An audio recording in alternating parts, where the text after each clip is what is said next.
Ces dernières années, la préservation et la valorisation du pont Long Bien a suscité l'intérêt du public, notamment des Hanoïens. Des architectes vietnamiens ont travaillé d'arrache-pied afin de préserver ce pont et le transmettre aux générations futures. Un projet de transformation du pont Long Bien en un espace culturel et artistique de l'architecte Nguyễn Nga, une ville de France, a attiré l'attention du public. Ce projet sera réalisé sous forme de partenariat public-privé avec un investissement total de 215 millions de dollars. Rien n'est plus beau que ce pont de 2 km qui conserve bien des souvenirs du XXe siècle. Il mérite de devenir un espace culturel. Long Bien deviendra un pont pour les piétons et sera transformé en un musée géant en plein air qui présentera, entre autres, l'histoire contemporaine du Vietnam. Ce projet a reçu un vif soutien de la part des architectes et des organes étatiques.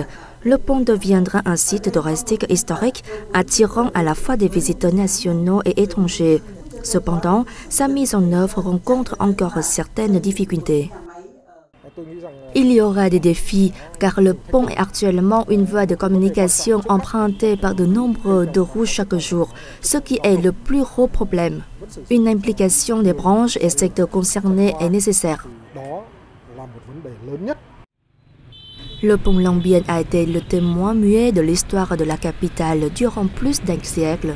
Sa transformation en musée vivant répond à l'aspiration des architectes. Je me souviens toujours du pont Long Bien durant mon enfance, emprunté par beaucoup de véhicules rudimentaires et de piétons.